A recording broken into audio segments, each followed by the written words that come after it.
Ukrayna Baş Kəşfiyyat İdarəsinin rəhbəri Kiril Budanovun əvvəllər bildirdiyi kimi, Ukraynanın Rusiya ərazisindəki bütün müdafiə sənayesi obyektlərinin siyahısı var. Bu barədə hərbi ekspert Yevgeni Diki MN-in efirində Ukraynanın Rusiyaya qarşı zərbələr üçün hədəfləri necə seçdiyindən danışarkən bildirib. Diki deyib, biz bu obyektləri prioritet üzrə sıralayırıq. Yəni Ruslar üçün nə qədər vacib, kritik və əvəz olunmaz olduqlarına görə və bir tərəfdən bu sıralamaya, digər tərəfdən isə texniki imkanlarımıza və hava şəraitinə uyğun olaraq bu obyektlərdən hansına nə vaxt və haradan baxmalı olduğumuzu müəyyən edirik. Biz bunu kimin və hansı meyarlarla etdiyini çox yaxşı bilirik. Bu real bir plan, bir cədvəldir. Buna belə demək mümkünsə istehsal prosesidir. Londondakı Kral Birləşmiş Xidmətlər İnstitutu 2022-ci ildən 2024-cü ilə qədər Rusiyanın, Ukraynanın və Avropanın müdafiə sənayesi komplekslərinin inkişafı ilə bağlı bir araşdırma dərc edib. Araşdırmaya görə 2024-cü ilin əvvəlinə Rusiya müdafiə sənayesi kompleksində təxminən 4,5 milyon insan çalışırdı.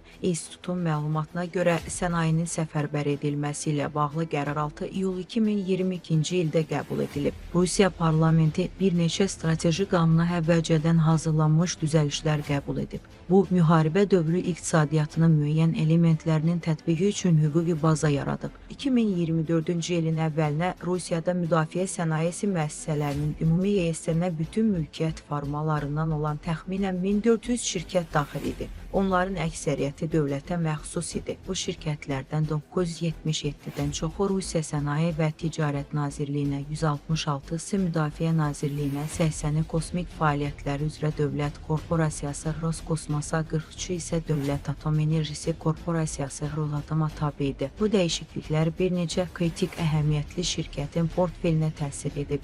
800-dən çox sənaye və elmi müəssisəni birləşdirən Roset Dövlət Korporasiyası 2022-ci ildə dövlət müdafiə sifarişinin təxminən 40%-nin yerinə yetirilməsinə cavabdeh idi. Rusiya qanunvericiliyindəki dəyişikliklərin digər vacib aspekti müdafiə sənayesi üçün mövcud işçi qüvvəsini genişləndirmə imkanı idi. Xüsusilə ötən il universitet tələbələri, texniki məktəb tələbələri və hətta cinayət törətdiyinə görə məhkum edilmiş məhbuslar işə cəlb edilib. Bu əmək mənbələrinin cəlb edilməsi əmək xərclərini əhəmiyyətli dərəcədə azaldı. Çünki bu işçilərə daha aşağı əmək haqqı ödənilir və ya heç ödənilmir. 2024-cü ilin mayına Rusiya üzrə təxminən 34 min məhbus həm müdafiə sənayesində, həm də müdafiə sənayesini dəstəkləyən digər sahələrdə məcburi əməyə cəlb edilib. 2025-ci ildə bu rəqəmi 80 min nəfərə çatdırmaq planlaşdırılır.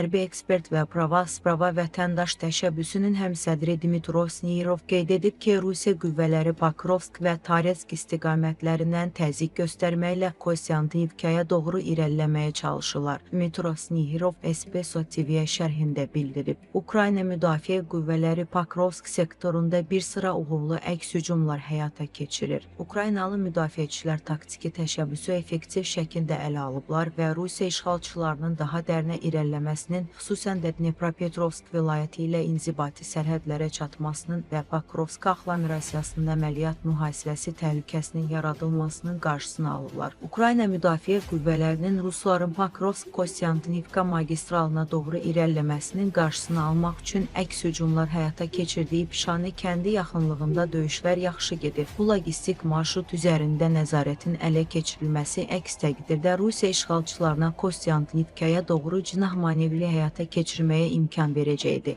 Sneyirovun sözlərinə görə Pakrovsk sektorunun əks cinahında yerləşən Şevçenko kəndi yaxınlığında ağır döyüşlər davam edir. Rusiya qüvvələri əvvəllər itirdikləri mövqeləri geri almağa çalışırlar. Lakin Ukrayna müdafiə qüvvələrinin uğurlu əməliyyatları sayəsində bu sektorda vəziyyət əhəmiyyətli dərəcədə sabitləşib. Şevçenko rayonunda Ukrayna qüvvələri Rusiya əməliyyat ehtiyatlarının yenidən yerləşdirilməsini müşahidə ediblər. Nəticədə Rusiya Rusiya qoşunlarının taktiki məqsədi aydındır. İtirdikləri mövqelərə nəzarəti geri qaytarmaq, hərbi ekspert vurğulayıb. Taretsk sektoruna gəlincə vəziyyət çətindir. İşğalçılar Rusiyanın 8-ci iyun qoşun ordusunun əhəmiyyətli əməliyyat ehtiyatlarını yerləşdirərək Taretsk-Kosyanivka magistralına doğru irəliləməyə davam edirlər. Ruslar Taretskin strateji əhəmiyyətini başa düşüblər. Onun yüksəklikləri Ukraynalı müdafiəçilərə Rusiya arxa logistikasına nəzarət etməyə və Rusiya işğalçıları üçün əsas strateji məqsəd olaraq qalan Kosyanivkaya doğru irəliləyişlərin qarşısını almağa imkan verirdi. Gördüyümüz kimi, həm Pakrovsk, həm də Taretsk sektorlarında Rusiyanın əsas məqsədi Kosyanivkaya doğru irəliləməkdir. Əsas döyüşlər Kosyanivka üzərində nəzarət uğrunda gedəcək. Tamamilə Rusiya nəzarətində olduğu görülən Taretsk yenidən döyüş meydanına çevrilib. Ukrayna bölmələrinin irəliləyişi və şəhər mərkəzi yaxınlığında atışmalar barədə məlumatlar var. Ruslar döyüş bölgələrindən qaçırlar.